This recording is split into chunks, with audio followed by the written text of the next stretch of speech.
if everyone is happy that they understand the procedure, then that will be absolutely fine. We'll carry on. So the choice is yours. Everybody okay with the procedure? Okay, thank you very much. Yeah, apologies for the microphone, I forgot that. So in that case then, that actually helps us time-wise, but if at any time you need any clarification with the procedure, I can either give that, or we can, if it's a point of order, we can move to Elizabeth and she would do that for us. So in that case then, Luke, what I'd like to do, just before Luke starts, what I'd like to do, and happily I didn't have the microphone on anyway, if people around the chamber could just introduce themselves before, and then as soon as that introduction is made, Luke, we'll move to your presentation, if that's okay. So if we could start from Sarah. Sarah Steed, Committee Manager. Luke Catchpole, Environmental Health and Licensing Support Team Leader. Elizabeth Lanahan, Legal Advisor. Richard Robertson, City Councillor for Petersfield Ward. Mark Holton, Licensing Consultant. Jeremy Barks, listed from BCLP, representing Tesco this morning. Good morning. Matt Bunting, Store Manager. Hardeesh Purewell, Licensing Manager for Tesco. Did it again, because I didn't have the microphone on. If my colleagues left and right can introduce themselves, please. Yes, I'm Councillor Diana Pounds. Councillor Rachel Wade for West Chesterton. Thank you very much, everyone. Luke, it's over to you for your presentation of the case. Thank you. Thank you, Chair. An application under Section 17 of the Licensing Act 2003 to apply for a premises licence for the sale by retail of alcohol with respect to Tesco, 172 East Road, Cambridge, has been received from Tesco Stores Limited. The application was served on Cambridge City Council on the 12th of April 2024. A copy of the application was also served on each responsible authority. The application and plan is attached to the report at Appendix 1. The applicant is seeking to provide the sale of alcohol only for consumption off the premises from Monday to Sunday between the hours of 11 a.m. and 8 p.m. In accordance with the regulations of the Act, the application was advertised on the premises and in Cambridge News on the 19th of April to invite representations from responsible authorities and other persons. The last date for submitting representations was the 10th of May. Representations were received from 19 other persons. The representations are attached to the report at Appendix 2. No representations were received from any of the responsible authorities, but Cambridgeshire Constabulary did request to amend one of the conditions proposed by the applicant in the operating schedule, which the applicant agreed to. A copy of the email is attached to the report at Appendix 3. A list of all the conditions proposed by the applicant and the one amended in conjunction with Cambridgeshire Constabulary have been put into a document attached to this report as Appendix 4. If the application is granted, these conditions will be placed on Annex 2 of the premises licence, unless amended or added to by members of the licensing subcommittee. The application needs to be determined. It's recommended that members determine the application on its individual merits, having reference to the statutory licensing objectives and Cambridge City Council Statement of Licensing Policy and the cumulative impact assessment. The proposed premises is located within a cumulative impact area and is therefore subject to the cumulative impact assessment. The onus is on the applicant to demonstrate why the granting of the licence would not add to the cumulative impact already being experienced within the area. 3 previous applications have been made for a premises licence to be issued in respect of these premises. These were received on the 17th of November 2009, the 10th of August 2010 and 10th of December 2018 respectively. All 3 applications were refused at hearings of the licensing subcommittee after relevant representations had been received. Thank you. Any questions for the licensing officer, colleagues? No? Any points of clarification from that report? Councillor Robertson, any points of clarification? No, thank you. Okay. In that case, I have no points for that either, that's fine. In that case, please, the floor is yours. In whichever order you wish, and if each person wants to speak separately, that's okay. If you want to do it collectively, that's okay. So however you wish to present your case, that's fine by me. I'm grateful. Many thanks, and many thanks to Luke for his initial report. the way we were proposing to deal with it was I will probably do the majority of the talking and the speaking. If you have any questions for any of the individuals, I'll explain who they are in a moment. Then we'll take you through that, and they're open for you to ask questions. I'll explain Mr. Holton's role in a moment and his background. Mark is probably going to speak for a little bit of time. I'll probably ask him some questions and he'll give you some answers just to speed things along. Again, just to confirm who people are. So to my left, to my right as you're looking, is the store manager, Mr. Bunting. He's been with Tesco since August of last year, but has got previous experience in terms of alcohol. He started off at the Hills Road store, which obviously has an alcohol licence. He's been at the East Road store since Easter, so he has a couple of months' experience within the current store, but obviously knows the area and the group pretty well, given Hills Road. To his left, to his right as you're looking, is Hardeesh Purewell. A little bit about Hardeesh. Hardeesh is the national manager for Tesco. She's been doing it for many, many years. Some of the other key features in terms of Hardeesh, who effectively has been running this application. Firstly, she sits as non-executive director on CAP and has done for many years and is actively and heavily involved in CAP. I should probably explain that acronym, given that people are listening in, Community Alcohol Partnerships. She's also the chair of the Retail Alcohol Strategy Group and also regularly liaises with both the Home Office and DCMS. So Hardeesh's role and remit is everything to do with licensing, both applications but also policy and best practice. And frequently will be out in the field, probably 90% of her time is field-based, also knows Cambridge incredibly well. In terms of today and what I was proposing to do, I was going to explain a little bit of background about what a Tesco Express is.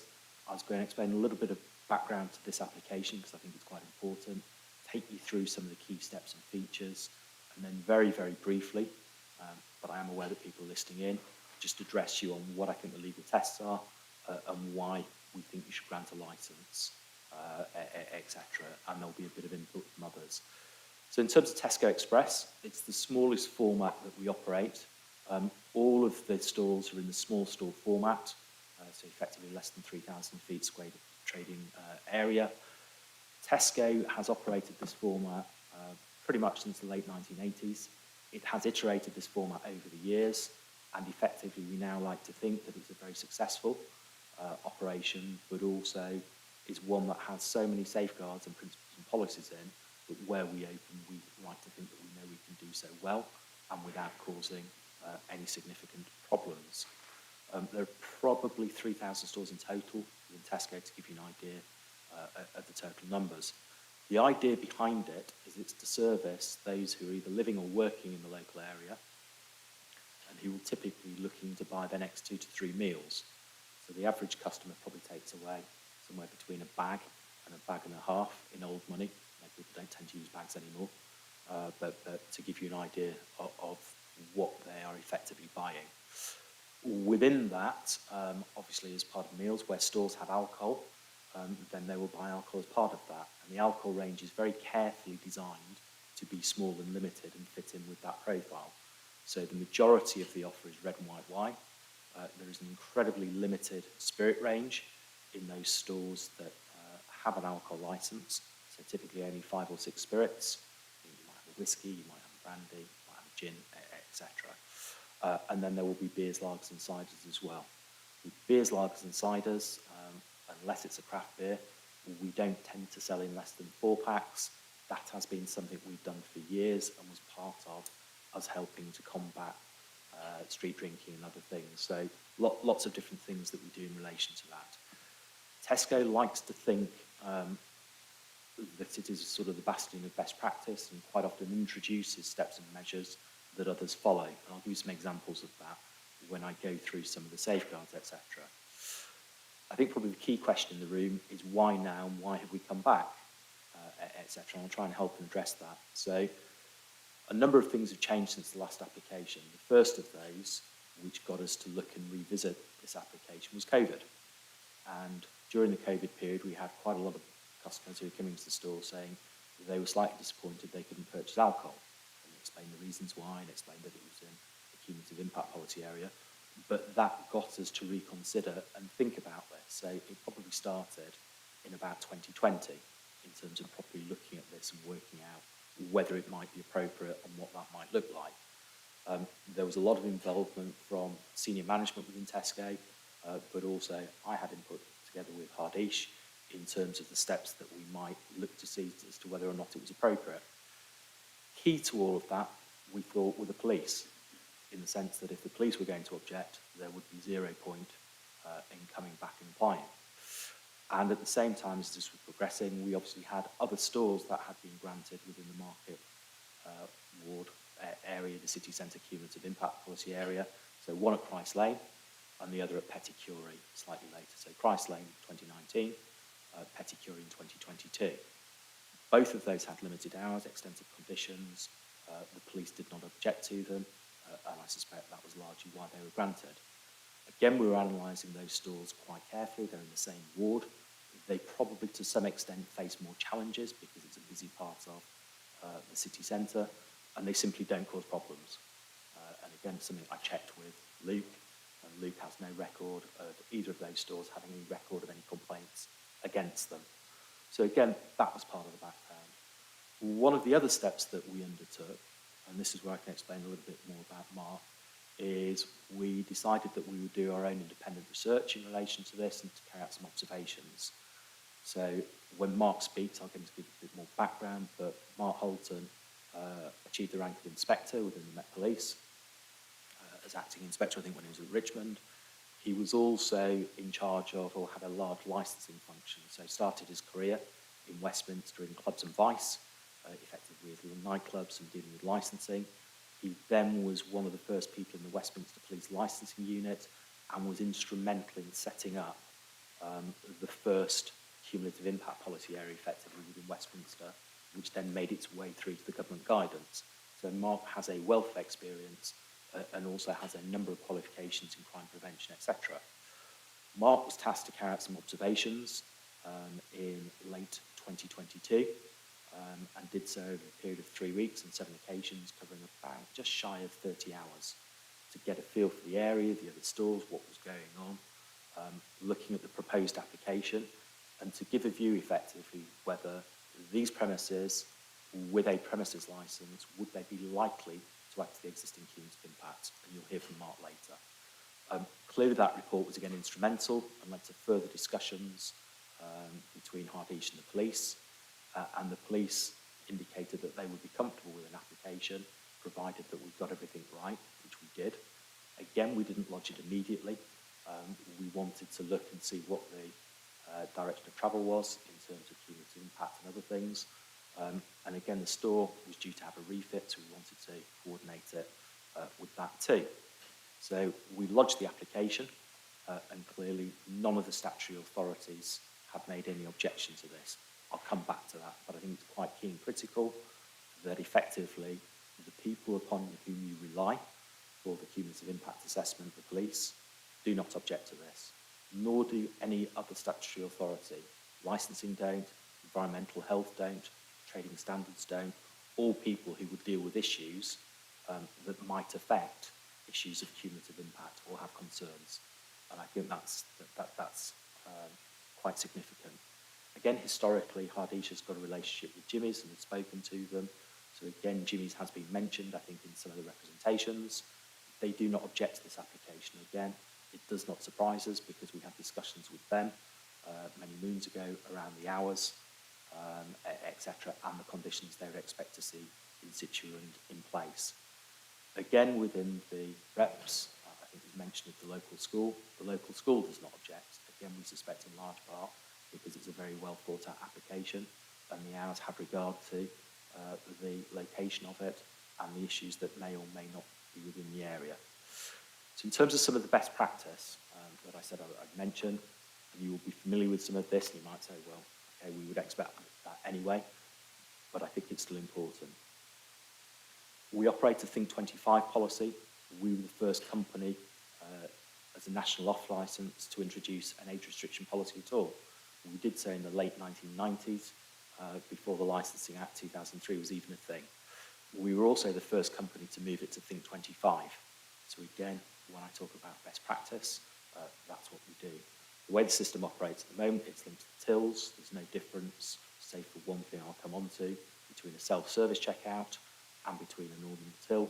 There will be a till prompt whenever an alcohol product is scanned, and it will prompt the checkout assistant to go through the policy and their training. So think 25, yes or no is the prompt. One of the things that we have on our system, and again we were the first to do it, I think others have now copied it, I've had this for about 15 years, is there'll be a further little prompt at the bottom that say a person who was 18 today would have a date of birth of, which therefore means for the less numerate, it takes out the maths. It's very easy to compare a form of ID to whatever else is going on. Backed up by point of sale, backed up by audits. We have an extensive range of audits that we do. Two key ones in terms of licensing is that within the express format, every store gets mystery shopped at least every quarter. Those results go to the store, they go to Hardish. If the police want to see them, we share them with the police. It's another way of trying to make sure that all those systems are working in practice. On top of that, we have something called Safe and Legal, which is just Tesco jargon for the systems we employ to make sure that our stores are both safe and legally compliant. The whole raft of things within that, but that also includes licensing and premises licensing, where we have a premises license to make sure that the law is being adhered to, where a license is enforced, the license is being adhered to, and on top of that, any of the policies and procedures that Tesco have that go way above what is legally required are also being adhered to. We have an incredibly comprehensive training system, and again, I can give you more detail if you want to. I'm just going to highlight some of this. Every member of staff gets an induction, which includes alcohol training. They can't go on the shop floor, but that involves their role, until they've had that training, and the store manager is happy that they are fit to do so.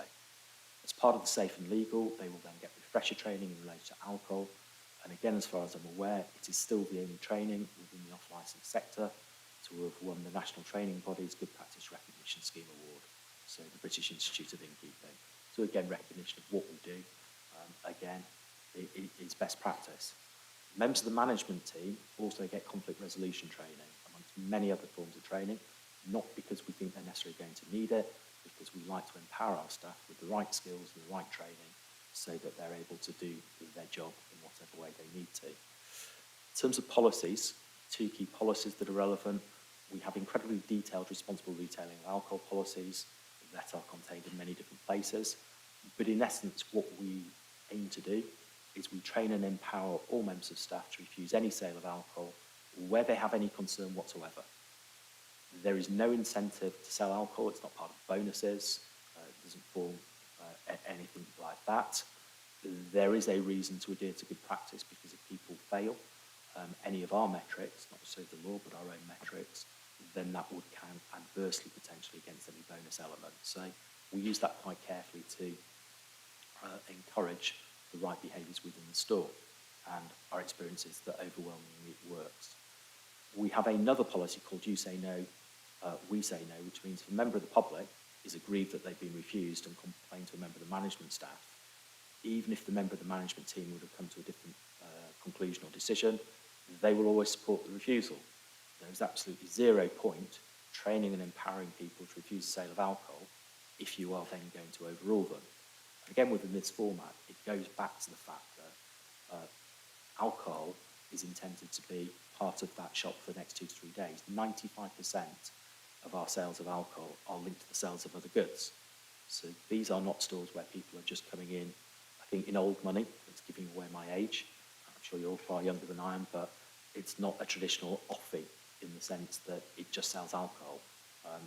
Alcohol sales typically within the express format, where they have a license, account to somewhere between about 5% and about 12% of total sales across the board typically. So again, it shows you what this format is really about. In terms of CCTV, we have CCTV in all our stores. There are several fixed locations where the camera can't move. On the tills, on the alcohol displays, on the main entrance, we have other cameras that port around. One of the innovations and some of the steps we've taken since the last time we were here, we now have body cameras within our stores. So each store will have a minimum of 3. This store has 4 body cameras, and they will be given in order of priority to the security guards, to the extent we have one, to the checkout assistants on the floor, and also whoever is the team leader i.e. the duty manager, on the floor. So again, it's another way of ensuring partly deterrent, but a safeguard.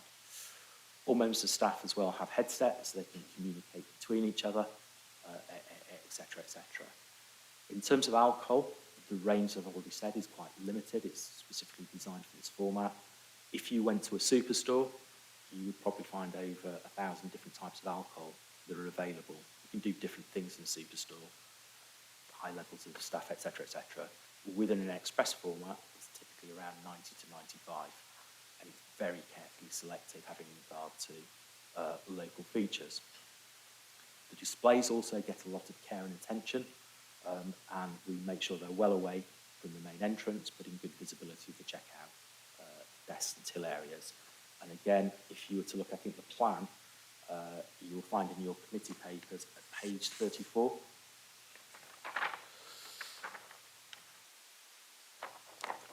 I'm just going to pause for a second whilst you get there.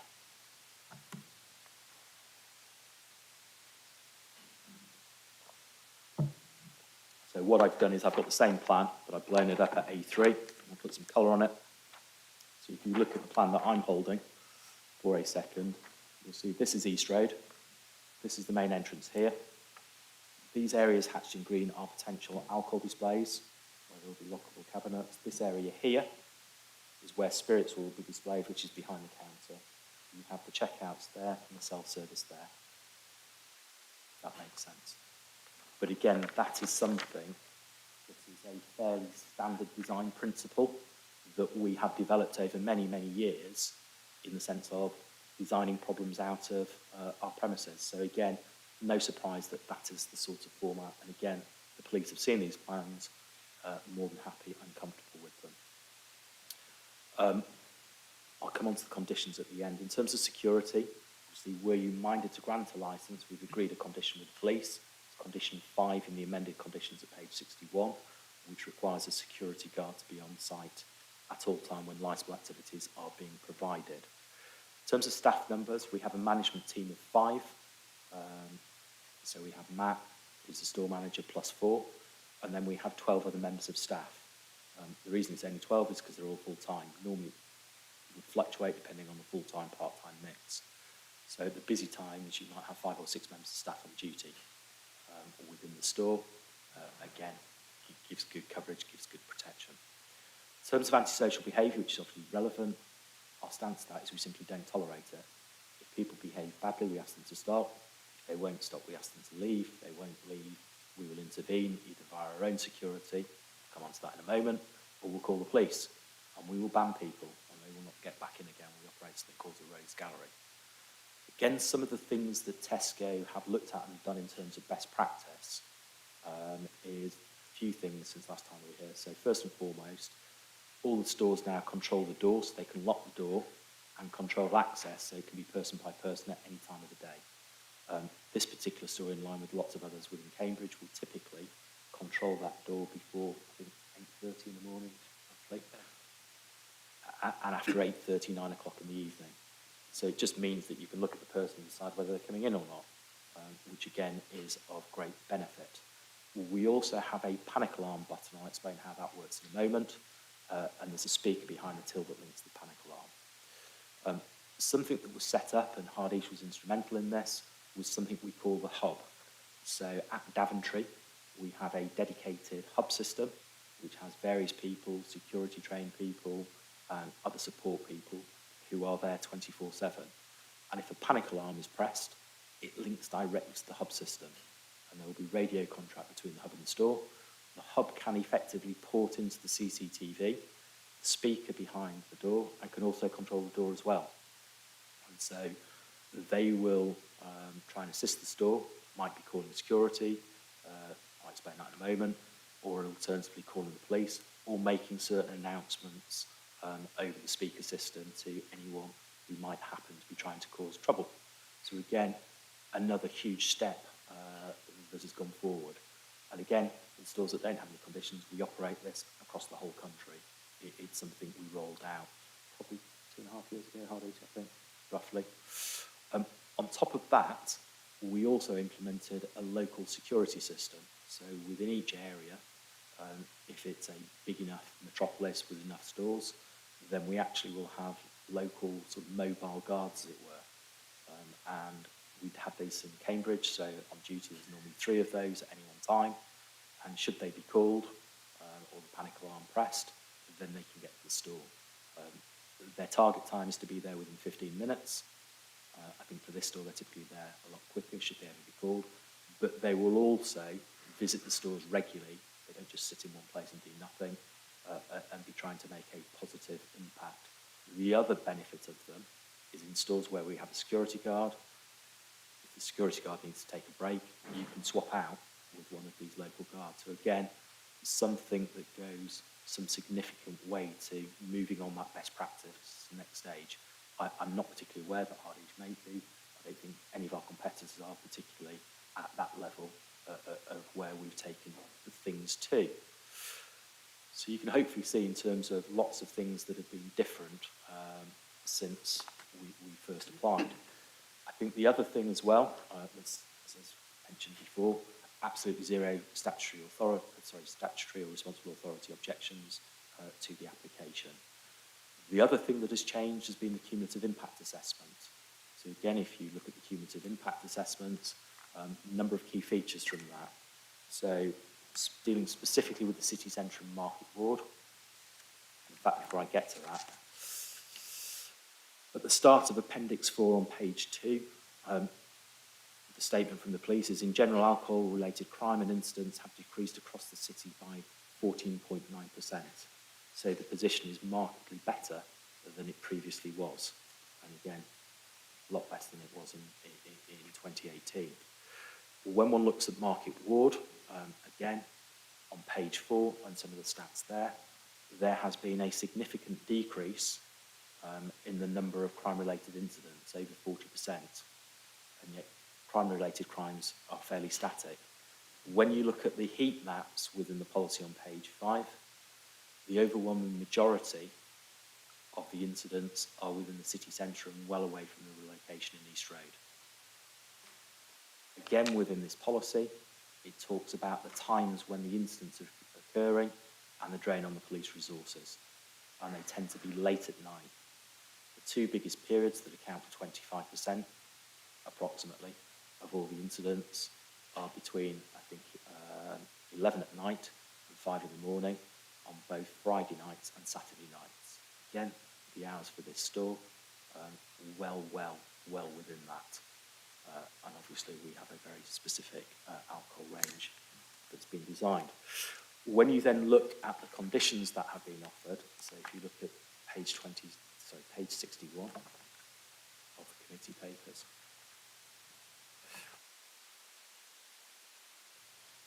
I'm not going to go through every single one of these, but these are largely in line with additions to the conditions that we've agreed for both Christ Lane and for Petty Curie. You'll see I've already pointed out at condition 5, the amended condition, but condition 4, which is new, is the body-worn camera, which is reflected. From conditions 7 and 8, you have the very specific conditions dealing with ABV and also with cider products, which are thought could be particular products that might be attractive to street drinkers, and therefore we have those conditions within there. Condition 10 reflects what we do anyway, about no self-service of spirits. We also included sherry to that. I don't think we particularly stock sherry within many of our stores these days, but the condition is there in any event should we do so. Again, all the other things I'm not going to take you through in any great detail, but all the things that you would expect to be in place are there. Condition 15 is no more than 15% of the trading floor to be given over to the display of alcohol. You've seen from the plan we're nowhere near 15%. I suspect it's probably less than 5%. These stores are not about the sale of alcohol. They're a convenience store where it's general goods per se. And then finally on condition 16, where alcohol is available for self-selection, i.e. in the shop floor, then it has to be displayed in lockable cabinets, so that outside the hours, effectively, those cabinets are locked and people can't get access to it. There would be a further safeguard in any event, should someone try and do that, or should someone try and grab it a minute afterwards, etc., in the times of the sale of alcohol are programmed into the till, and the till simply wouldn't work outside of the hours in any event. So it is yet a further safeguard. In terms of the store, and in terms of how it's been characterised, I think a lot of the reps that have made comment about there being problems in the store, about there being lots of street drinkers outside, etc. And clearly this is something that I both spoke to Hardeesh and also to Matt about. But I'll probably ask Matt a quick couple of questions at the moment. In terms of street drinkers, etc., you don't have a particular problem in terms of them causing problems or coming to the store, etc. Not at all. And I think what's built up over the last couple of years is that whenever street drinkers or homeless try and sit outside, either you or another member of the security team or a security guard will go and speak to them, and they will effectively move on without any real challenge at all. Correct. And so you will go days and days on end without seeing anyone outside the store. Correct. And that's not only been your experience, but in your handover from the previous manager, that's been the position for some time. I'm grateful, thank you. What I was probably going to do now is just speak to Mark for a little bit and ask Mark a few questions and get him to effectively make some of his own comments. So, again, Mark, you heard what I said at the outset in terms of background. Can you confirm that you've worked for the Met Police for approximately 30 years? Over 30 years. Variety of different roles? Yeah, clubs and vice unit. So last posting was the club's office. Set up and ran the Westminster Police licensing team. I actually devised a saturation stress, cumulative impact policy. Whilst I was at Westminster, I then was seconded as the Police National Lead to the Home Office, where I did 2 years, ran something that we had called the Intensive Support Visit System, which meant that I travelled from Hull all the way down to Plymouth, 52 town centre locations, looking at their cumulative impact policies, looking at the way that they were policed and looking at the way that they were regulated across the board. And I think in that secondment to the Home Office, it also encompassed the Olympics, and so you had an input into... I supervised the licensing for the Olympic Games in 2012 and also the Rugby World Cup in 2015, hence why I worked from Richmond at the time. And again, I think two of the things in terms of qualifications, like I mentioned, so you're a qualified crime reduction officer and also crime prevention design officer as well. Advisor, yeah, that's correct. And in those roles, you actually train police forces as well as others. I did, as part of the Intensive Support Visit Programme with the Home Office. So in terms of licensed premises, cumulative impact, antisocial behaviour, would you think you're fairly well placed to give a view or to give an opinion? I think I could give an opinion better than most, shall we say. Obviously, you heard the background that I described in terms of getting input. I asked you to, if you'd be interested in carrying out some sort of independent and as objective as possible observations in relation to this site. I did 7 observations in November and December 2022. I also updated that with 2 last week just to see whether there was any difference with regard to that time scale. Hours between 7:15 in the morning till 12:30 the following morning, various hours on those dates. And again, I think you were asked to redo those observations in the light of both the representations, but also just to make sure the position hadn't significantly changed. Absolutely. I looked at not just East Road, but all the surrounding area as well. Having viewed various comments and representations with regards to the application to see whether or not those things were there. And I think you went and had a look at the existing Tesco stores and within. I went to Christ's Lane and I went to Petit Curie as well, both stores covertly, just to see whether or not what was being stated and what was being proffered with regards to conditions was actually being done. And it was.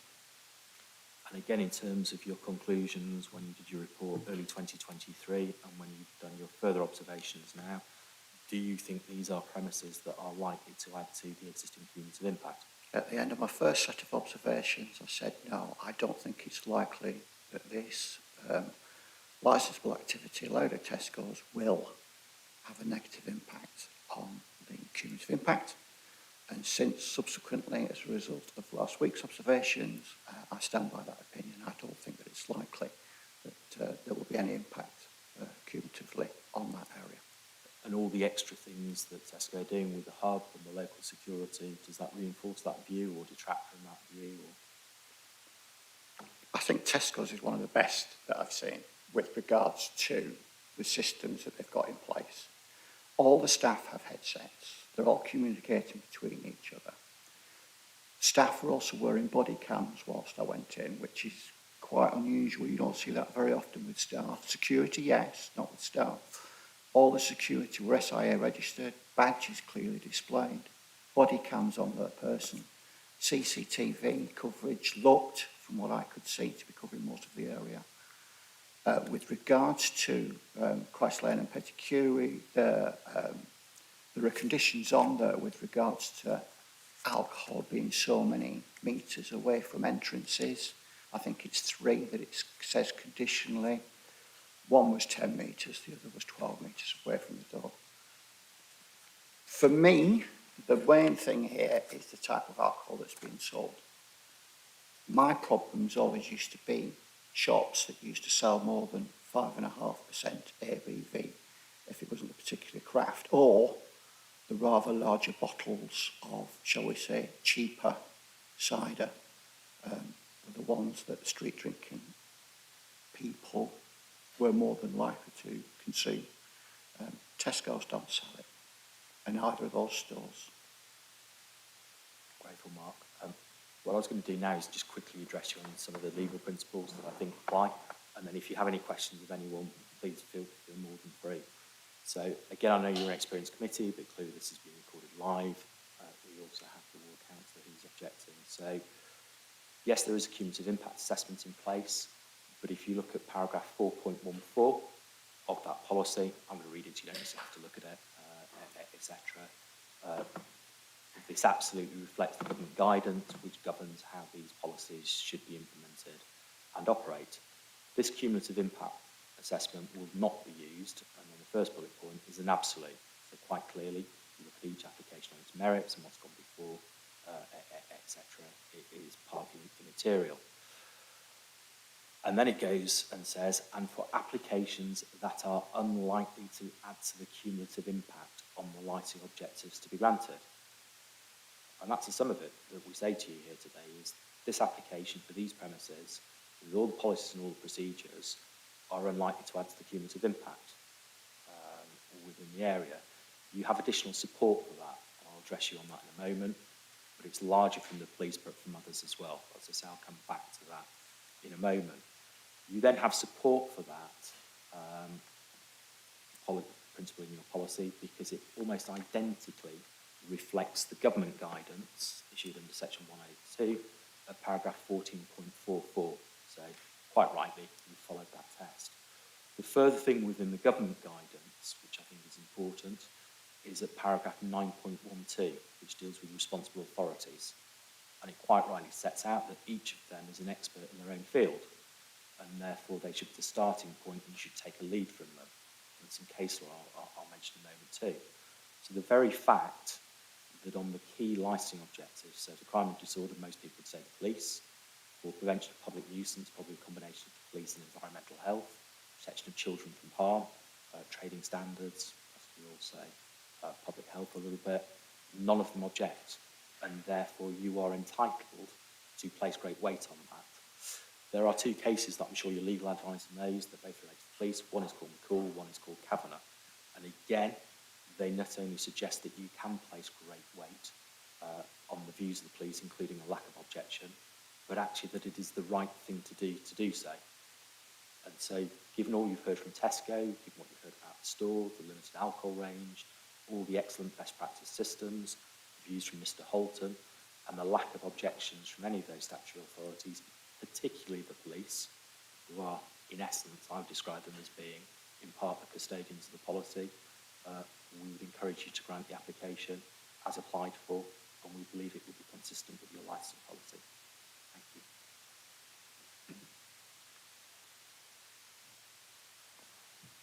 you. Okay, thank you for that. You've obviously covered a lot of information here. Some of the questions you've already asked yourselves and obtained a response, which is unusual, but no problem with that. I think it's the first time I've seen you actually question, the applicant question their own representatives and get a response to the pre-arranged questions, but still, it's safe to start asking them ourselves, I guess, but we'll come back to that.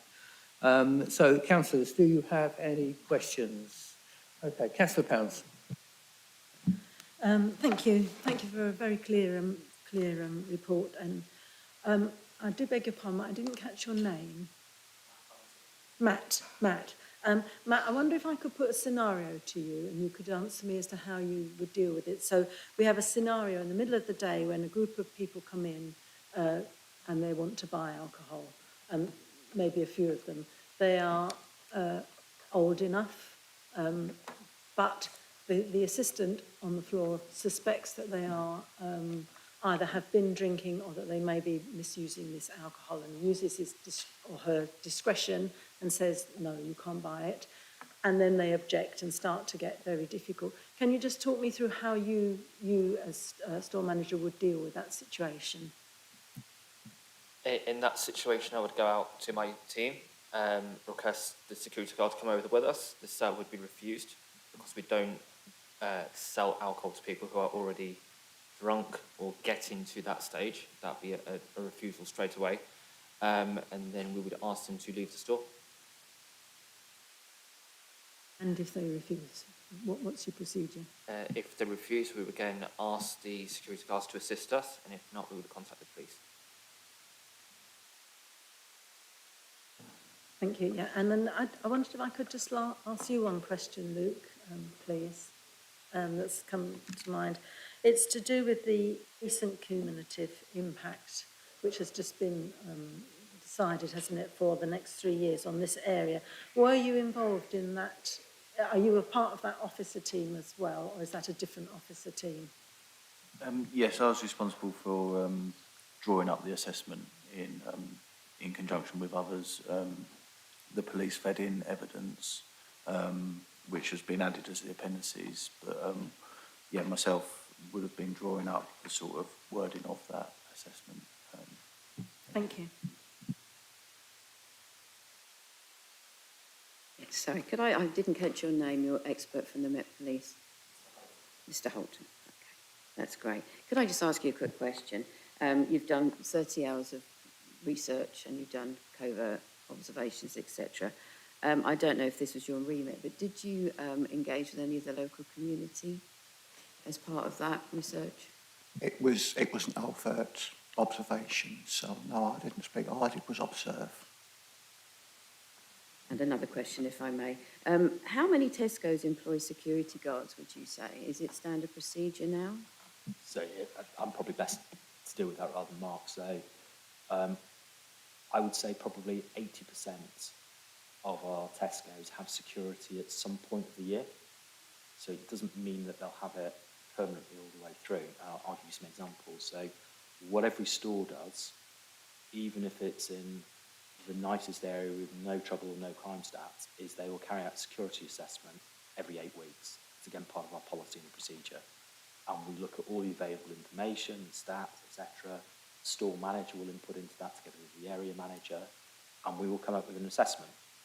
And if that assessment identifies the need for security, then we will employ it, even if there's no other reason to do so. So you might have within a Tesco, say, a requirement to have one security guard between, I'm just making this up, between 2 and 3 on a Friday, or between 6 in the evening and 10 in the evening on a Saturday.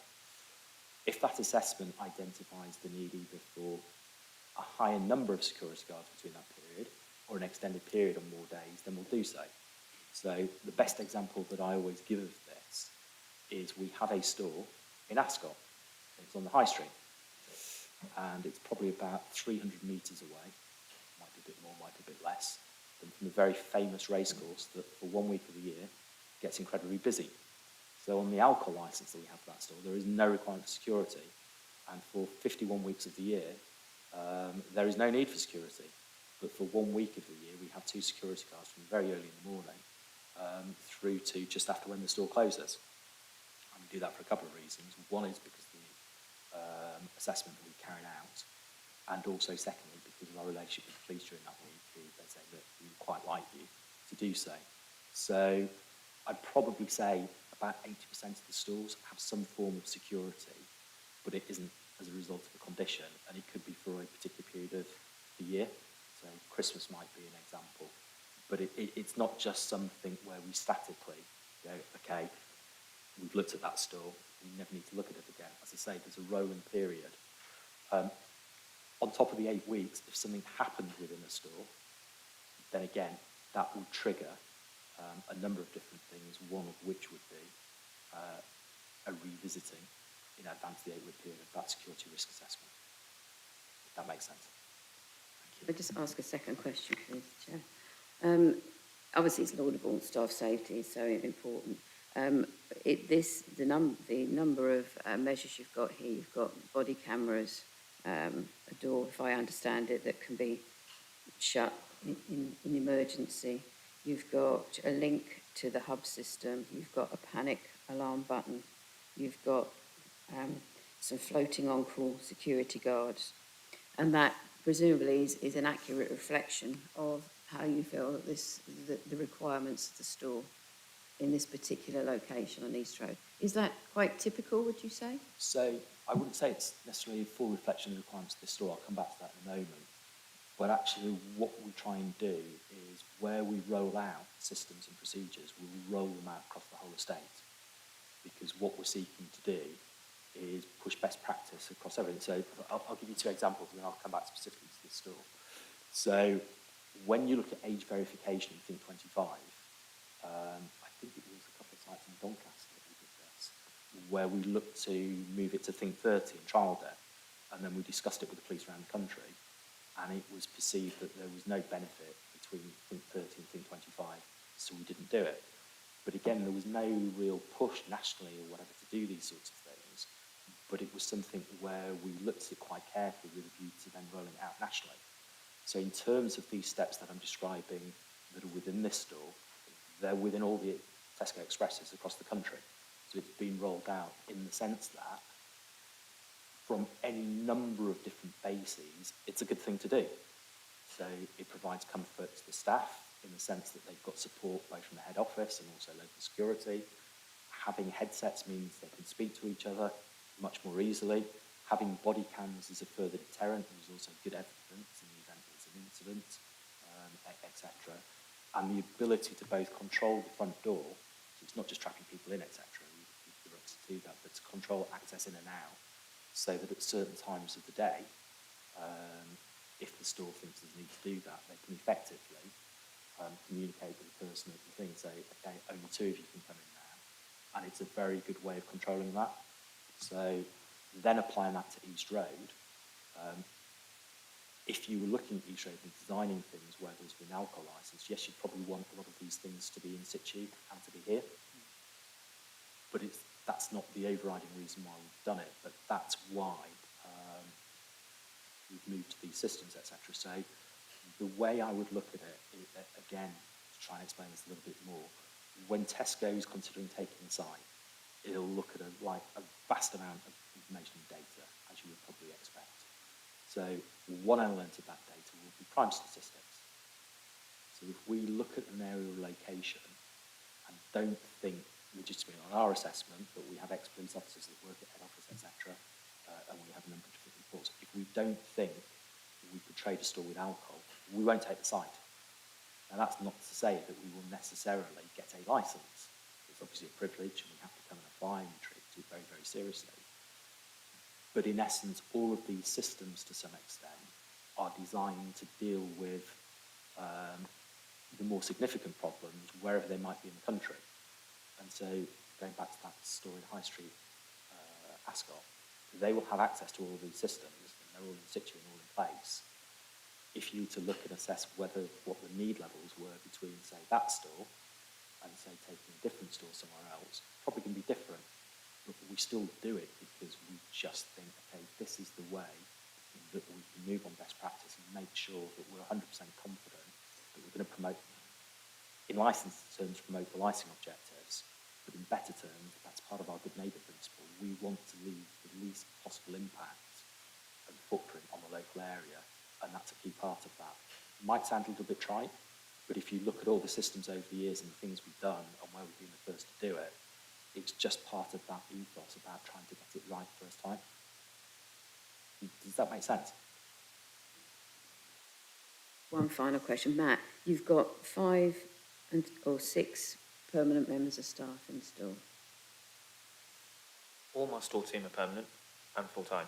So I've got me, 4 duty managers, and then the rest are CAs, so till operators, shelf staffers and fillers, and then I've got 1 security guard. And again, just to go back on the numbers, so obviously I'm speaking to you quickly, so I think there are 17 members of staff in the store. So you've got the management team of 5, to try and make sure there can always be a member of the management team on duty. And then you've got the rest of the team of 12. And so at the busy times, we typically have 5 to 6 members of staff on duty. So that was where the 5 to 6 came into play. So we can make sure that we've obviously, and in terms of rotoring again, it's a bit like the security. We don't just have a rotor and then leave it static. It'll be something that Matt will sit down with the area manager and they'll go through on a weekly basis. Do we need to tweak it on this day? Do we need to do this? The store's been busy here, or whatever it might be. So again, it's a very dynamic process and system for making sure that we have what we like to think are the right numbers of staff on time at the right time.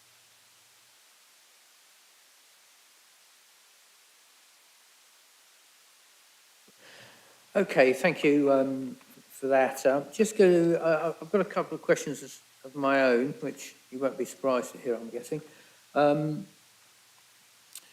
Page 28 of the bundle here is the 3rd paragraph down deals with public safety.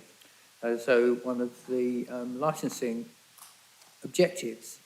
And this is something that's really difficult to uphold and difficult for any licensed premises to get a complete handle on, but I'm going to ask it anyway.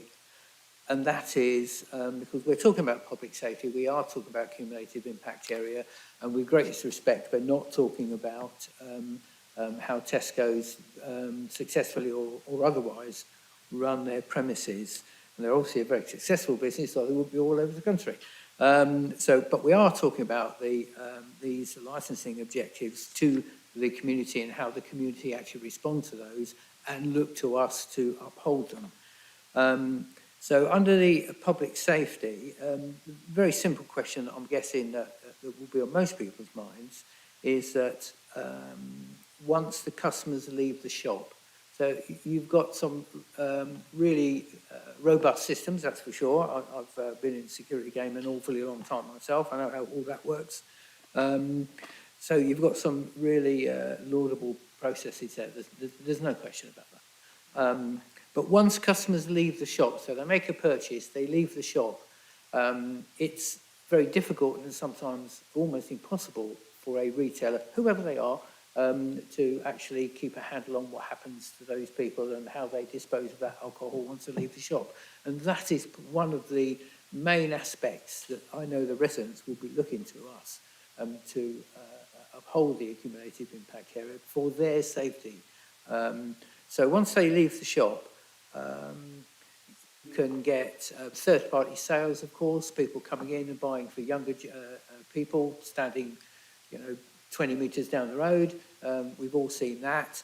And so I guess my first question there is a difficult one for you, and I do understand that, but I need to ask it. How would you mitigate those sort of circumstances and the impact on the community within the accumulative impact area from the sales that you would like to make? So I'm probably going to be slightly nuanced in the way that I answer this. I'm going to start off in terms of public safety. So I think in terms of all the licensing objectives, and this is my view, I've been doing this for years, supposedly know a little bit about licensing. I think it's probably the hardest one, as you've already said, to crack down in terms of what it means. It doesn't include health and safety, it doesn't include fire safety. But when you look at the guidance, public safety is really about safety within the premises. So, and again, there have been cases where it doesn't involve traffic, it doesn't involve deliveries, they're more planning functions. I think some of the issues you've probably been speaking to, if I was looking at it, I'll ask Mark for his view in a moment, are probably as much around crime and disorder and prevention of public nuisance in terms of the impact away. So I think probably the starting point is, one, you look at all the things I've said about it not being right to add, etc. But firstly, there is a limit, and I accept there is a limit to what a store can do once the alcohol has been legitimately purchased. But that is a key word, legitimately purchased. So if the alcohol gets into the right hands in the first place and you keep it out of the wrong hands, that is a key safeguard and what I think we are excellent at doing. In terms of beyond that, your policy recognises, the government guidance recognises, is there is a limit to what stores can do beyond that, and it doesn't necessarily criticise them doing it. It says there is a range of other measures that can be used to deal with either cumulative impact issues or antisocial behaviour and other things. But I think you've asked specifically about Tesco and what Tesco do, and Tesco like to try and get involved beyond effectively the shop door and the shop front. So if you were to look at reported crime stats and crime incidents, and these are not crimes or whatever, you'll probably find that Tesco has amongst the highest in terms of the CRIS reports. And that's not because they have more incidents, they actually have less. It's because of what they're doing in terms of reporting to the police whenever they see anything. So by way of example, they might see a group of youths who haven't been in the store but are up to no good. And so they will report that to the police, but then that will get tagged with the tag Tesco. So on the face of it, unless you actually look underneath it and go into the actual individual incident, it appears that's a Tesco incident. But what that's an example of is the way in which we try and proactively make sure that we do our bit within the community. Again, we try and speak with the police fairly regularly. The security guards will try and speak with the police fairly regularly. It's why we do have security over and above what we might be required to by way of conditions within stores to make sure that we're having an impact. We clean the store, not only do we clean the store, we'll clean all the streets outside of it, etc. If Hardish felt there was a need to do anything over and above, then she has resources where she can come and get the likes of Mark involved, etc. Some of the other things that we've done over the years through community alcohol, I'll put my teeth back in, community alcohol partnerships or other initiatives, is where we've actually funded things in local areas to try and deal with problems. So I think the first example of CAP being effective was actually within your local authority area at St Neots.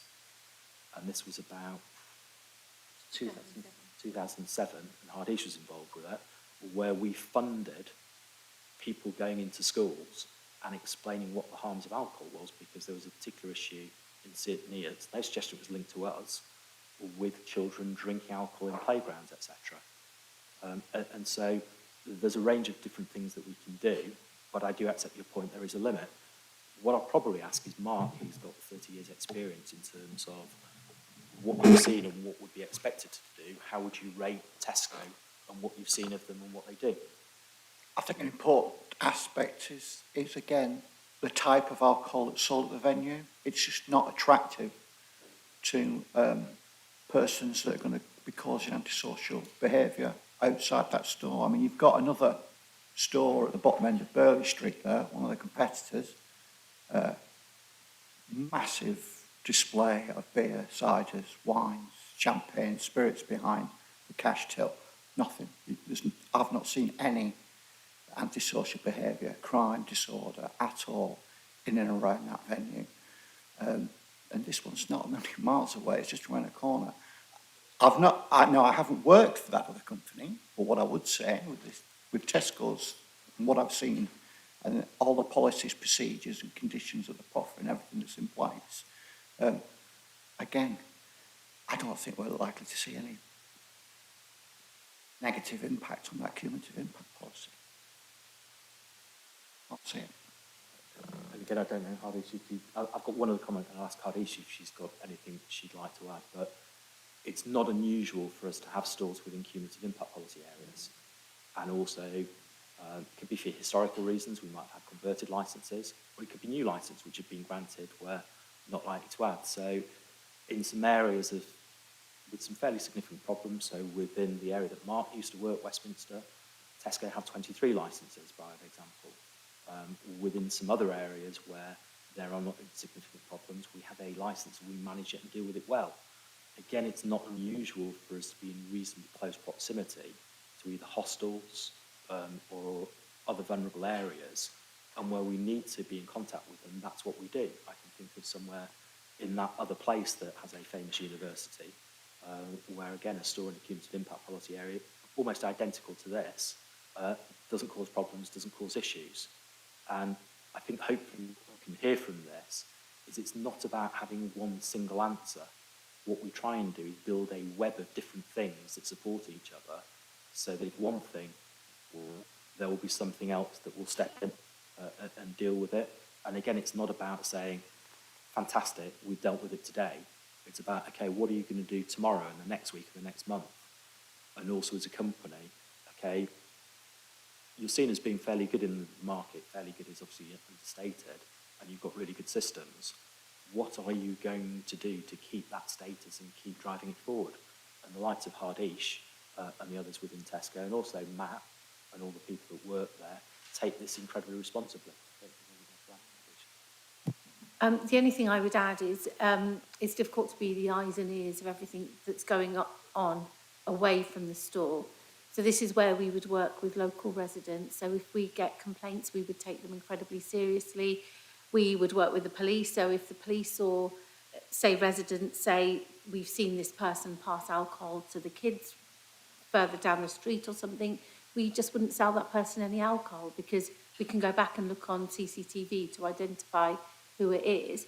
So it's that bit about, like, if you're going to cause bad behaviour in the area, we're a part of this community. We don't want to cause problems here. So it's working with the groups and the communities around us as well. And if the police say, you know, this person's causing problems, again, we don't, and we do this up and down the country. So it wouldn't be specific to here. We do this all the time. Again, I should have mentioned it earlier, I didn't, but one of the things Tesco will also do is support various initiatives in the community.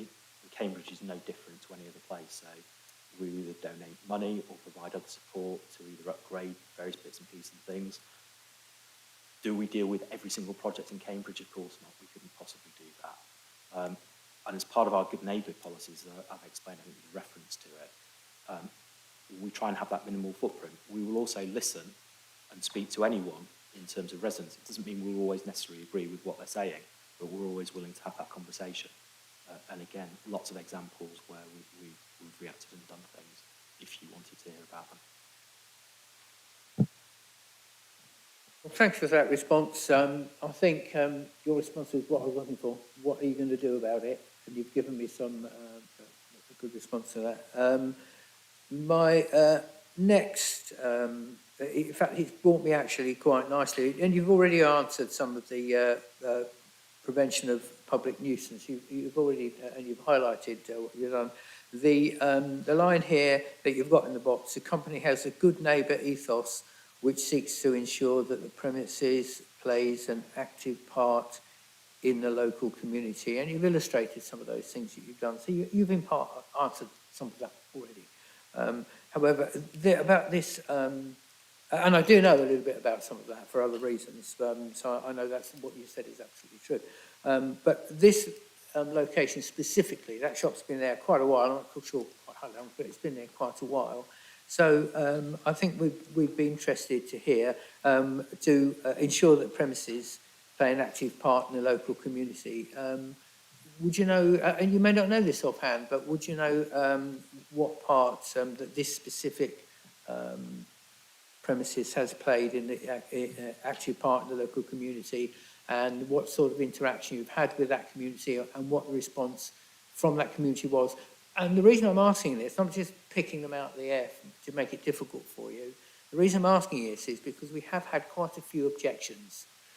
And what was it? I'm quite free to say what's in my mind is that if the premises had been playing a good active part within the local community, I would have expected to see some communication from that community to say that they've done this and they've done that, and these are the integrated into the community in this way or that way or whatever it is. But we haven't received any of that. And I know that's indicative of when people write in. I mean, it's age old, isn't it? Everybody complains, but nobody writes in when it's a good day, do they? Or not so often. So I get all that as well.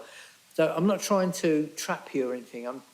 That's why I'm asking them, because we've had lots of against, we've had nothing in support of it from the community. And indeed, we've got one of our own esteemed councillors here, very respected, who's come to speak because he believes this is not the right thing to do. So I'm looking for what have you done in the community that we haven't heard about. So, and that was rather long for me, but I wanted to be sure that you didn't think that we're just trying to make it difficult, and there is a reason to ask it. That makes absolute sense. I've probably got a couple of examples, and then I'll ask both Matt and Hardish. So I think first and foremost, we have a sort of notice board as part of the community that we give up to the community. Probably quite low level, but it encourages people. I think the second thing is there's been quite a lot of engagement during COVID, which was the background and the reason for this. In terms of stuff in the locality that we've done, we also, I think I mentioned the engagement that Hardish should have with Jimmy's specifically in relation to alcohol and that application, etc. Secondly was with the police, indirectly the community. Two of the direct things that I think we've done is one, I'm pretty sure there used to be some, when the store first opened, some trolleys on the outside of the store. And we got a lot of feedback from the community saying, look, we know that when people use them properly, it's fine, but people are stealing these and taking them and doing silly things with them. So we removed them. We just got rid of them completely. But that was in direct response to things that local residents in the community had said. The other thing that we did was that there was a suggestion that whilst they weren't getting anything from us particularly, there were too many street drinkers because there's an awning above the store. We can't remove the awning, we tried to do it, but it doesn't belong to us, it belongs to the landlord. What can you do with the street drinkers? And so again, there's been an active policy of engaging with them and asking them to move on. And you heard that from Matt. And again, that was partly, it's in our interest to do that, but that was a key concern that had been expressed to us by a number of local residents. And so it's become something that is now part of, effectively, the process and the policy within the store, which is if people are congregating outside and hassling people, we will immediately ask them to move on, whether via Matt, another member of the management team, or the security guard that's already there. So those are probably two examples of immediate things, but again, Hardish and Matt may have other things they wish to add into that. I mean, I've got some examples of where we've, examples of contributing towards brownies. There's a couple of primary schools where we've donated to a Blue Smile project, Romsey Mill school readers. So there's lots of where there's been some kind of pockets of funding that we've done. I guess for immediate residents, which is where I guess, where our focus would be on. I guess if they approach the store then with issues, then we can do something about that. But actually, if we don't know about some of the issues, there isn't, it's only things that we see ourselves. But things that we've done in other areas where residents have, there's been complaints by residents, is we've had monthly meetings with them. We've attended resident associations or some of their quarterly meetings, however often they hold them. We've attended those. And if there's a part that we can play in the local community, then we will absolutely do that. So we'd be more than happy to, whether the ward councillor would like to organise that, we're happy to attend those. Or if they're ongoing now and we don't know about them, then we'd be happy to nip any issues in the bud before they become bigger problems, because we are a part of that community and we want to make it right. I think there's a caveat to that though as well, which I think is quite important, which is whilst we're happy to speak to everybody, we're also very conscious that we don't want to be just going out and speaking to all and sundry, because some people find that uncomfortable. So there is a bit of a balance. I think one of the comments again that was made is we don't really have any letters in support. I've been doing this for years and years and years, you can probably tell from my hairstyle. And it's very unusual in something like this to necessarily get people writing into support, etc. And there will be certain people who will write in and will object, and that's fine. And rather than necessarily try and persuade people, that their view is wrong, which is counterproductive, and I wouldn't be, nor would Tesco be, so sort of conceited to think you could do that. Sometimes with licensing, you have to let the process run, and that's what we kind of do here.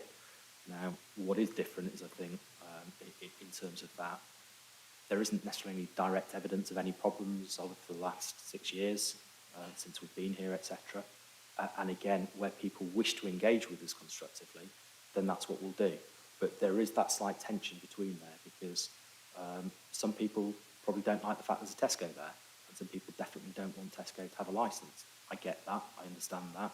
It's just we might have a different view to that, and therefore managing that, we're also acutely aware of the fact that we don't want to come across as being a huge, big national operator that's somehow trying to juggernaut through. So there's a bit of a balance there. And as I say, I can give you loads of examples. I'm not intending to, because I'm actually conscious of time as well, where residents have proactively come to us with I'll give you a stupid example.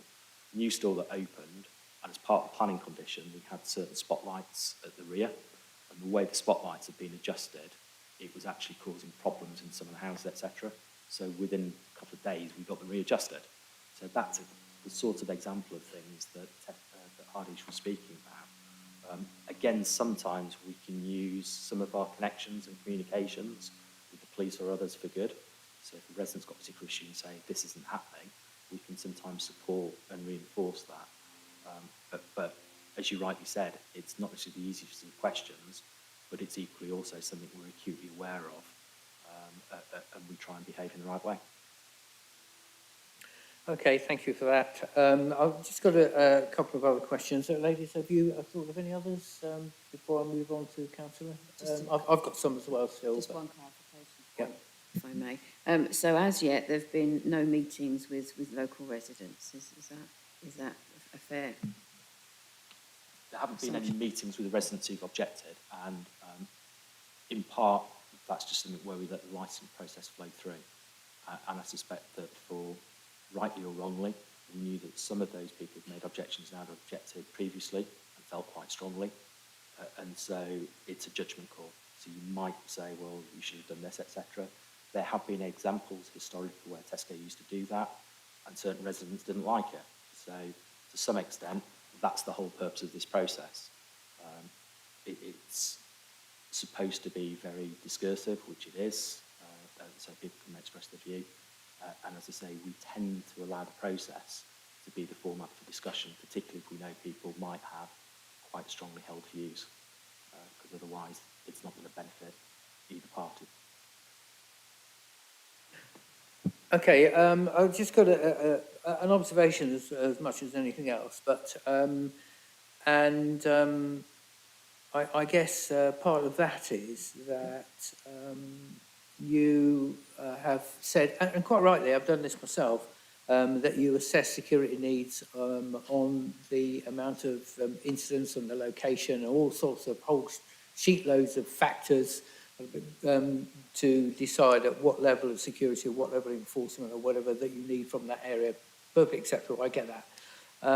So having done that, what's in my mind is twofold. One, I'm guessing you've made that assessment for this store, so that assessment has told you that, as my colleague Councillor Wade has already pointed out, that the heightened security levels that you intend or have already got in the shop must have led you to believe that you needed them, and also the ongoing security officer that you're going to have there on advice of the police as well.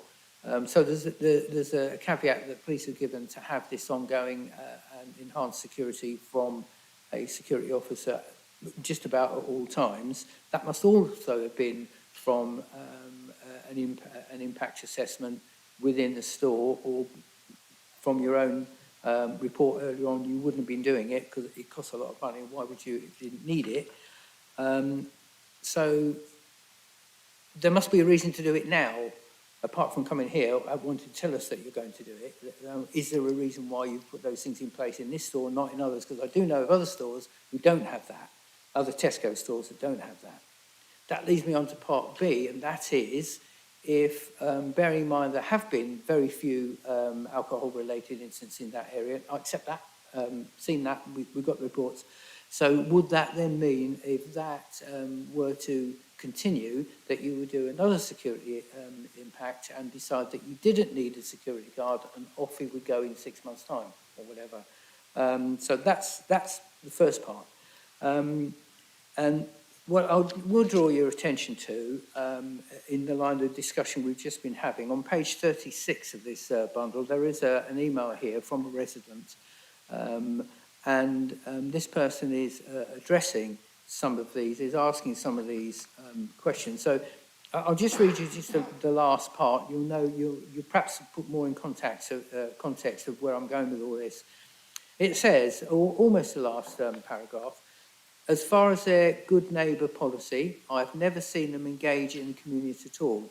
The only contribution to them is to the amount of beggars and litter on East Road. To my knowledge, they don't get involved in local primary or secondary schools or with Petersfield Area Community Trust.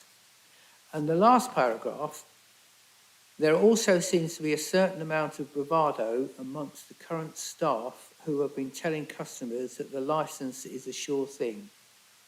I hope this application will be turned down, etc., etc. But this person is saying that they have knowledge of current staff saying the licence is a sure thing. Now, that's the statement that we've received. It's in front of us. We've read it. We have to take account of it. So those two things, and I think at the moment that will be me done. You'll be pleased to know. So if I can try and deal with that head on, I think, as I said at the outset, with all the reps, etc., there are certain things within there where we don't necessarily agree with them. I wasn't necessarily going to address them head on. We're going to explain why we're coming back. So there are a number of things in there that we would disagree with and have a difference of opinion. And I'm not going to say it any more highly than that. I mean, that's a polite thing to do. The idea that members of staff, and I'll get Matt to address that, would be thinking that the licence is a sure thing is quite simply fanciful. We've been refused before. The whole ethos of Tesco and our members of staff is we do things responsibly. And so that idea that any member of staff would be saying that or saying that to a resident is just, as I say, slightly fanciful. I'll get Matt to confirm in a moment. In terms of us not engaging with the community, you've already heard from Hard East some of the things that we specifically do in Cambridge, etc. It may very well be that we haven't engaged with this particular resident, and this particular resident I know has objected before, etc. So again, it goes back to that whole thing in terms of with who you speak. There's a comment there that we've never, there's a sort of an inference that we may not have spoken to Jimmy's or done things. Hardy historically had specifically gone out and spoken to them, and then has done so indirectly through the police, etc. And so there's lots of engagement. You engage with the community in many different ways. As I said to you, in terms of that good neighbour policy, it's about us trying to have more of a beneficial impact rather than a negative impact on that community in that area. That doesn't mean that you're going to be best friends with every single person. Some people aren't going to like you or aren't going to like what you do. And I suppose the art and the skill in that is trying not to fall out with them whilst you may hold a difference of opinion. And that's the approach that we try and take with some of those things. So there are many things in the reps that either I would disagree with or Tesco would disagree with, etc. Some of them are not necessarily particularly material to the considerations, I think, before you. And it's as much we're being criticised for what we haven't done as opposed to focusing on what we have done and why we think they should be granted.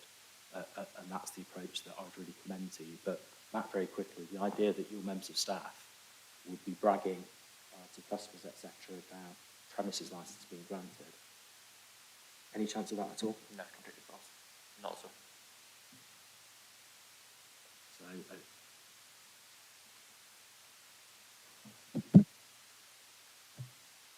Okay, yeah, thank you for that. Just the second part of the, and bearing in mind, of course, that is an objection we've received, so we have to explore it. Okay.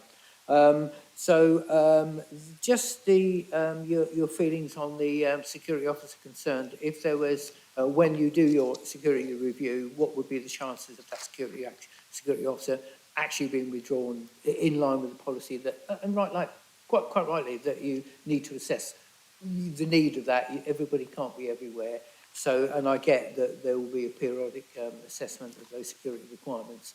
So that having been done, what's the likability of losing that officer?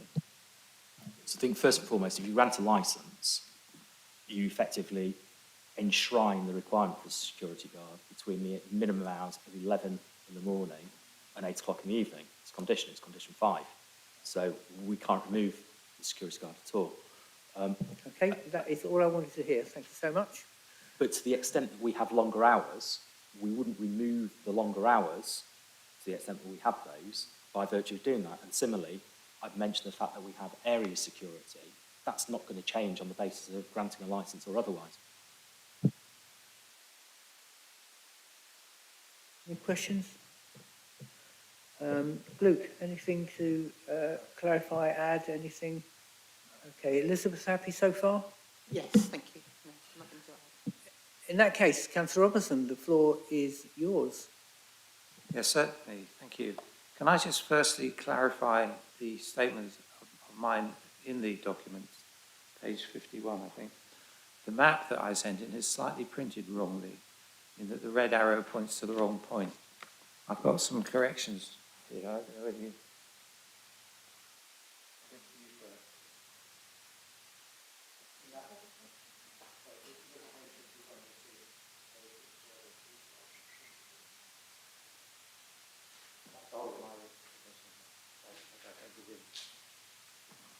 There's several copies here, so they can be passed around. It's just an error in the printing of the report.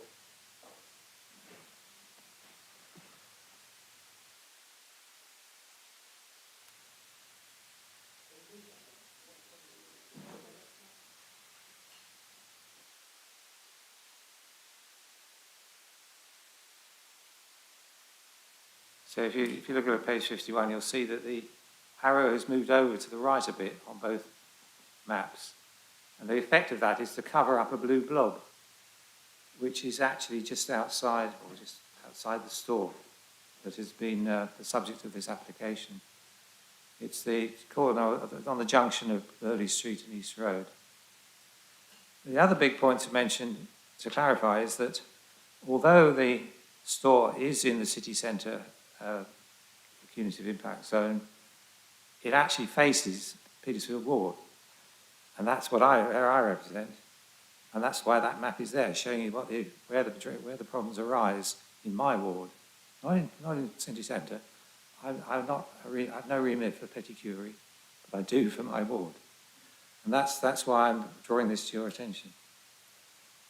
I'd also point out that in the this map came from the Cumulative Impacts Assessment Review, and which ended up with a renewal of the Cumulative Impact Zone policy in February this year. And below this in the map in the report, it says, while reported alcohol-related incidents saw a reduction, the respective crime rate increased. So there are also an increase in crime rate and a decrease in incidents. And one reason behind the significant reduction in incident rates could be due to the streamlining of crime recording mentioned earlier in the report. So the way the police record crimes has changed a bit, and that, they think, is why there appears to be a reduction in incidents, but maybe not be really the case. Anyway, so that's just pointing out the facts from that document. So, as you know, the Council's policy is to recognise the cumulative impact of all the existing licences to sell alcohol in an area. And the onus is on the applicant to show that a new licence would not actually make that position worse. And I really think they have not been able to do that. It's interesting that they've got a lot of work put into the security in the store, quite rightly, protect their staff, protect their customers, protect their bottom line, because they also worry about thefts. And I think you must, as you recognise yourself in your questioning, that actually it's outside the store that the problems arise a lot of the time from people misusing alcohol in the outside. Now, the evidence to the review of the cumulative impact policy included this map, And unfortunately, since the period which the map relates to is incidents in 1 year to 31st of March 2023. Now, since then, there have been further problems in the area. We've been contacted by residents around the Petersfield Green and East Road Estate area, which is the north part of that plan. The evidence, they've reported to us lots of alcohol-related abuse and antisocial behaviour near their homes. This is a residential area. The city centre is not largely residential. There are parts, yes, but the area where this map is depicting is pretty well all residential. The Market Ward city centre area, which includes the store on East Road, has 254 alcohol licences, according to the report.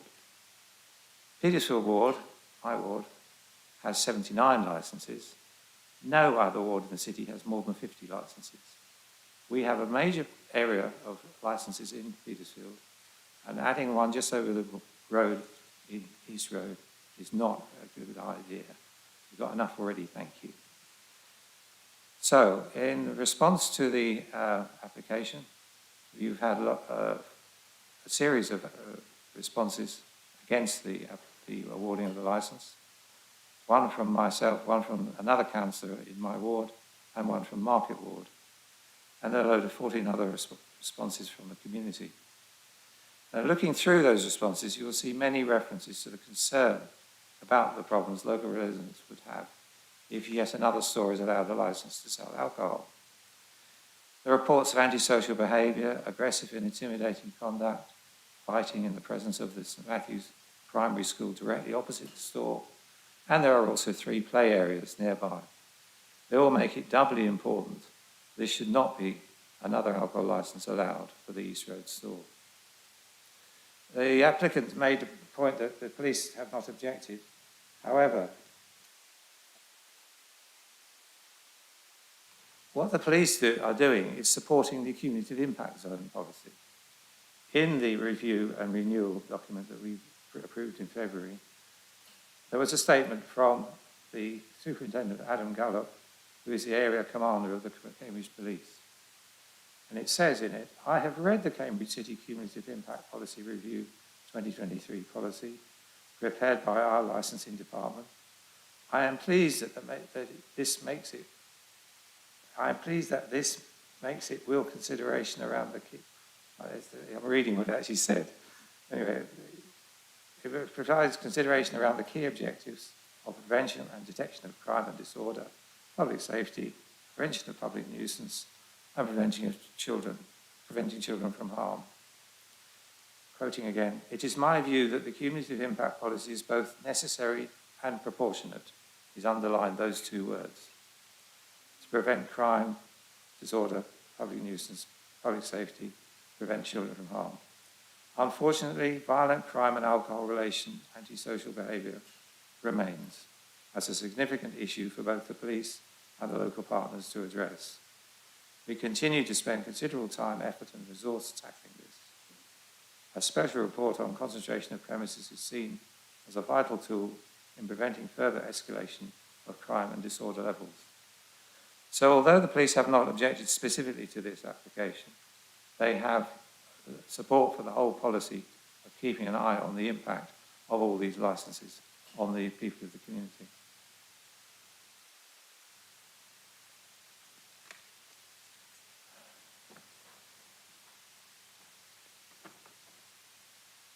I'll just go back to a couple of other points that were raised by the applicants.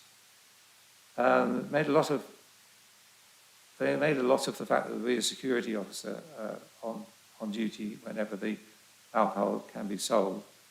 However, their initial application did not include that. They said they might have one if it was needed.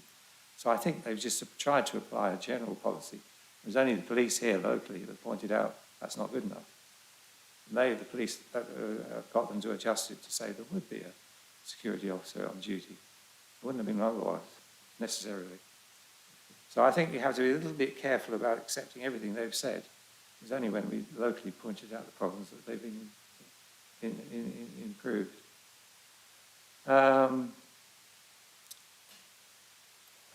else have we got? No, I think that's about it, really. Just refer you back to the residents have a long experience of antisocial behaviour in their area. They remain stalwart that they will do what they can, and we certainly work hard to support them in getting matters dealt with on the street and in the parks around the East Road area. It is a residential area, and the fewer stores that have a licence for selling alcohol, the better, if we're going to keep the statistics and the actual crimes and incidents down. So I ask you not to allow this licence. Thank you. Thank you, Councillor Robertson. Any questions for the councillor? No, I'm fine, Okay. Luke? Elizabeth? Okay. Any questions, anything you'd like to ask us about that? Well, we're not encouraging cross-questioning, but... I don't tend to ask questions anyway. They've probably got a couple of points of clarification or points of difference, but I can deal with those in summing up in any event, if that helps. That's absolutely fine. In fact, that's just about where we're going to be then in that case. If nobody's got anything else to say, then the floor again is yours. I just want to check the order. I normally go last, don't I, in terms of summing up? Yeah, that's So I it don't know if really. the council wants to sum up. Well, you can have another say if you want to, councillor, but it's unlikely, isn't it? I'm not known to be verbose, so if I did want to ask something, it would be succinct. That's what I thought. Grateful, many thanks. Many thanks for your time today. I think it's important to focus on what's been said rather than what we've been accused of not saying, etc. A couple of points of clarification. So, whilst we focused a lot on what's within the store, that's not just the end of the picture. We were very clear in the other steps that we had taken, including the use of Mr. Holton.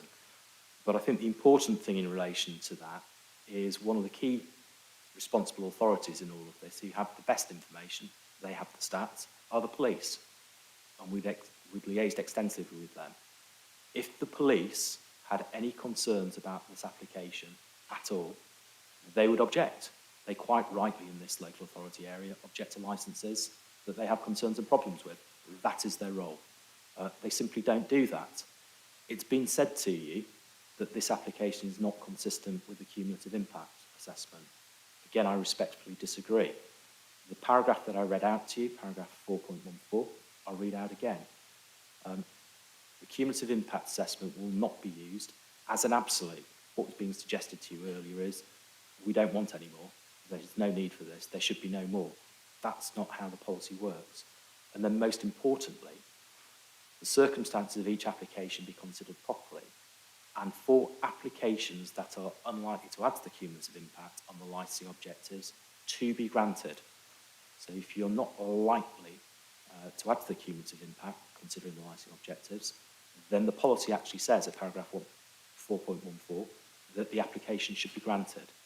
And that in essence sums up the applications we brought to you today. There is no evidence of any problems within any Tesco store or within the whole of Cambridge, let alone within this particular store. You have the very good evidence of the lack of objections from the police, or indeed any other statutory authority. They know what goes on in and around the store. If they had concerns, they would object. That's the whole reason there's a cumulative impact assessment, excuse me, in force for Market Ward. You've heard the direct evidence from Mr. Bunting about his experience, which contrasts quite markedly with some of the other residents. You've also heard from Mr. Holton, who carried out just over 30 hours worth of observations and his extensive wealth of experience. There are probably a few people in the country who are better qualified to look at these types of issues and these types of things and opine upon them. And so all those things taken together, then the question really is, have we met that test? Is this application in the current form for these premises such that they are unlikely to add to the cumulative impact? And if so, then the application should be granted in line with your policy.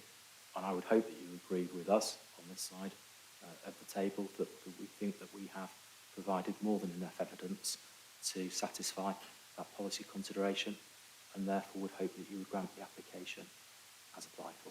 Thank you for your time today.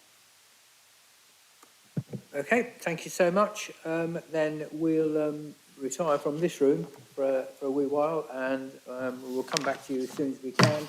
And we'll probably, as we normally do, report back in about 45 minutes or so, an hour, something like that, to give you a guide of how long we're going to be after that, rather than just hang around endlessly. I never think that's really a very good thing to do. So if we report back to you in around about 45 minutes, give ourselves time to, and then to give you some sort of steer on whether we're going to make a decision today, or whether it's going to be this afternoon or in another hour's time. Would that be helpful? So you've got some sort of, yeah, that's what we'll do.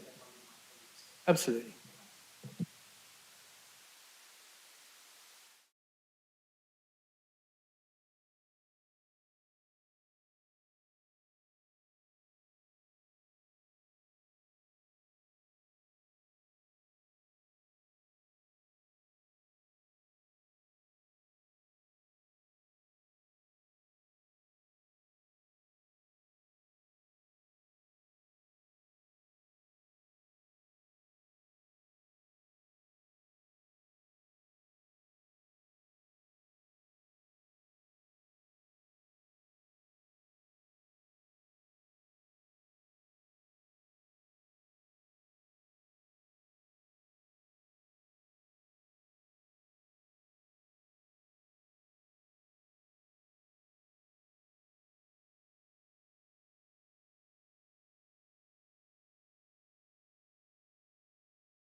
Okay, thank you everyone for coming back. It's just a couple of really quick, not questions, it's requests really.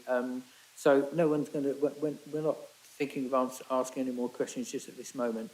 But in relation to part of the presentation that your good selves gave, you highlighted that there were 2 premises licences granted, one in 2019, one in 2022.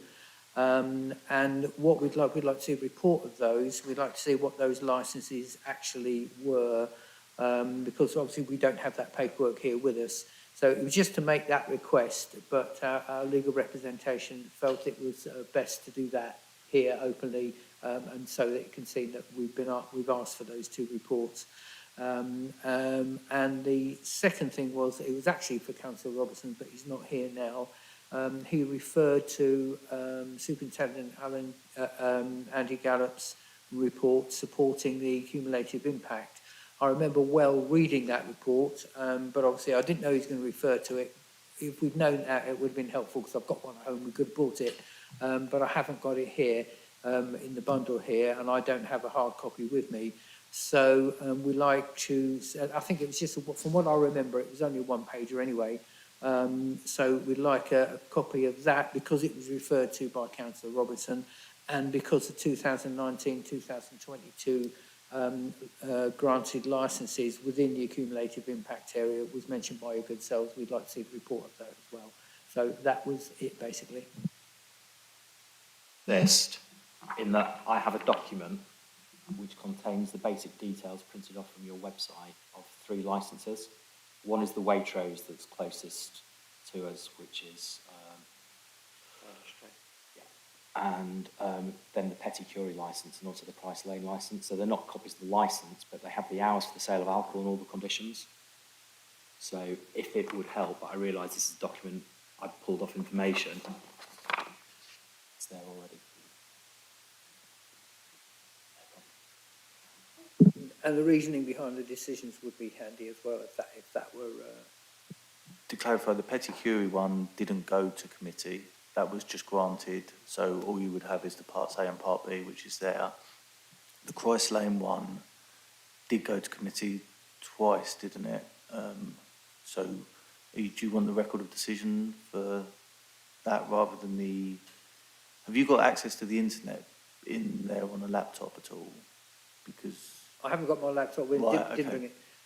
So just to clarify, so these successful applications are still within the cumulative impact area. So I think it's important we understand. See, Luke, what I'm trying to get at here, I think if those licenses, well, not if, those licenses have been granted, we need to understand on what basis they were granted, what type of premises they are, when they were granted, what the reasoning behind the decisions were.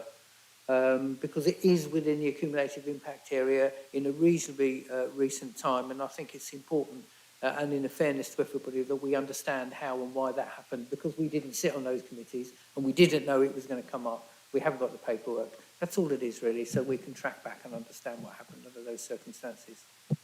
So again, to add, Luke's probably got a view on this. Obviously, for the second one, Petty Curie, it was just granted. So there was no decision-making because there were no objections. For Christ Lane, I think it was either refused or granted on a reduced basis. There was an appeal, but the committee asked for it to be remitted back. So it didn't go to an appeal. The committee basically said, remit it back to us. We understand what you were saying and grant it. And I think the basis of that was, again, the police were not objecting, and therefore these were premises not likely to add to the cumulative impact, I think.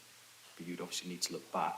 I don't know that you're going to have a full record of that on your system, because I'm not sure anyone attended when it was remitted back. I think Luke would know better. I think we did have a full hearing again when it was remitted back, but I could double check that. But I would just say that it is in our policy and the licensing policy that every application is judged on its individual merits, rather than looking too much into what has gone on in the past. But if you want that information, we can get it to you. But the Petty Curie one, just to confirm, no representations were received, so it was granted. There was no hearing, there was nothing like that. Okay, any questions? Okay, thank you very much.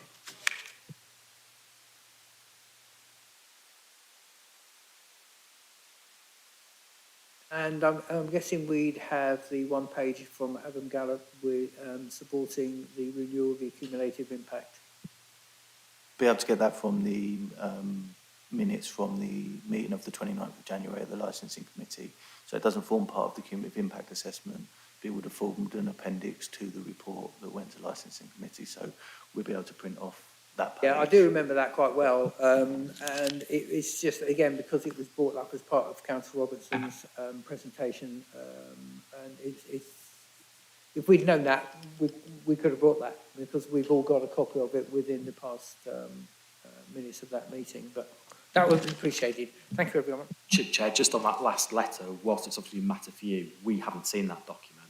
And so I'd just be slightly cautious if a document that we haven't seen forms part of the decision making. I'm not saying there's necessarily anything wrong per se with it, but I haven't seen it at all, and therefore...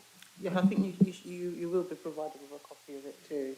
And it was mentioned by the councillor. He read from that document. He read a short passage. I'm saying I've probably got no problem with it at all. Just my concern is obviously being provided with it after the fact. It is just, if you think you should look at it and it's fine, that's fine, but that's just my one.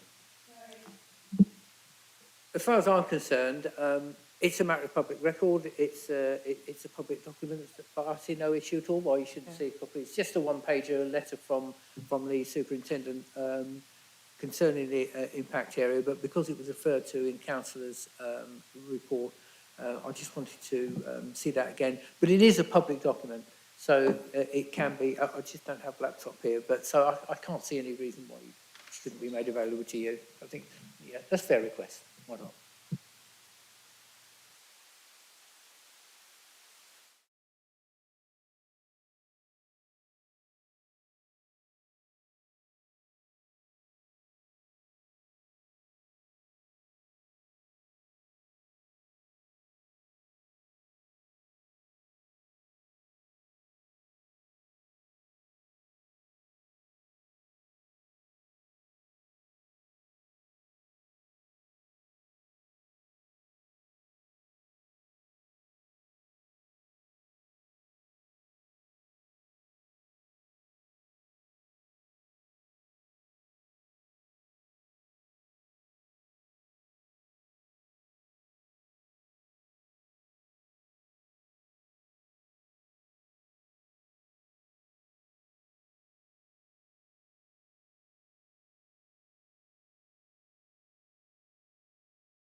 Thank you for waiting just a little longer than we first thought, but we're done now. So I'll just, as you all know well the process, but I'll just read the papers, and then there'll be one for you, and then that will conclude the meeting. So this is the record of decision. To consider an application under Section 17 of the Licensing Act 2003, submitted by Tesco's 172 East Road, Cambridge, CB1 1BG, for a premises licence for the sale of retail of alcohol. The reasons you appeared before the subcommittee was to determine the application for a premises licence for the sale of retail of alcohol. The application was received on the 12th of April 2024 in accordance with the regulations of the Act. The application was advertised on premises and in Cambridge Evening News on the 19th of April 2024 to invite representations from responsible authorities and other persons. The last date for submitting those representations was the 10th of May 2024. In making our decision, we considered the following list: the accumulated impact assessment 2024, police consultation response of 13th of October 2023, Statutory Provision Licensing Act 2003, statutory guidance, Cambridge City Council statements of licensing policy, reports were advice from legal officer, representations from the applicant, representations from Councillor Robertson, representations from members of the public, representation from ward councillors. We found the following facts. The premises is located in a cumulative impact zone. The premises is located in a predominantly residential area opposite to a school. The licensing objectives of protection of children from harm is relevant due to the school opening times. There have been representations relating to incidents at the children's play area.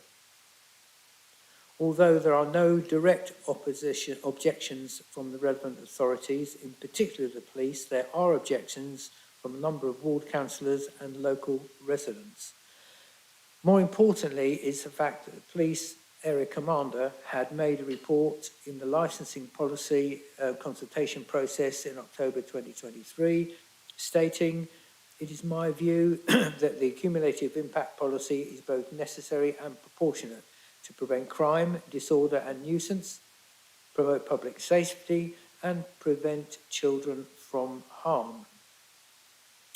Unfortunately, a violent crime and alcohol-related antisocial behaviour remains a significant issue for both the police and local partners to address. We continue to spend considerable time, effort and resources tackling this. The special policy of concentration of premises is seen as a vital tool in preventing further escalation of crime and disorder levels.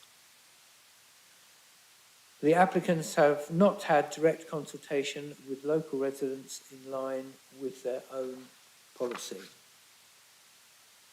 The Waitrose application that was granted had significantly less residential impact because of its location and is not opposite primary school. The application that was granted to the Tesco store at Petty Curie received no representations. We did not consider the following facts to be relevant. Information on different Tesco stores at different locations are not relevant as documented above. Anecdotal evidence from Mark Holton. The reasons are this: the different locations have different impacts on the licensing objectives. The observations of Mr. Holton were covert and there was no engagement with local residents. The next section states where members have given more weight to the evidence of one witness against another, that they should say why. We decided that more weight was given to representations of the local residents and local ward councillors. Our decision is as follows. The application is refused. Our reasons for reaching this decision are: the applicants have not shown that the granting of the licence would not negatively affect the cumulative impact zone. We relied on Area Commander's comments that it is my view that the cumulative impact policy is both necessary and proportionate to prevent crime, disorder and nuisance, promote public safety and prevent children from harm. Unfortunately, violent crime and alcohol-related antisocial behaviour remains a significant issue for both the police and local partners to address. We continue to spend considerable effort, time and resources tackling this. The special policy of concentration of premises is seen as a vital tool in preventing further escalation of crime and disorder levels. The security provision by the premises are indicative of a higher security risk associated with the sale of alcohol, which in itself would not meet the 4 licensing objectives. There have also been representations from local residents and local ward councillors from cross parties. In particular, it has been reported that there were incidents of public nuisance and disorderly behaviour in local children's playgrounds, as referred to by ward councillors and residents' representations. With the premises being opposite the primary school, the premises' proposed licensing hours coincides with the majority of the school day. And lastly, there are also vulnerable persons in the vicinity from Jimmy's Night Shelter, and this could increase incidents of antisocial behaviour.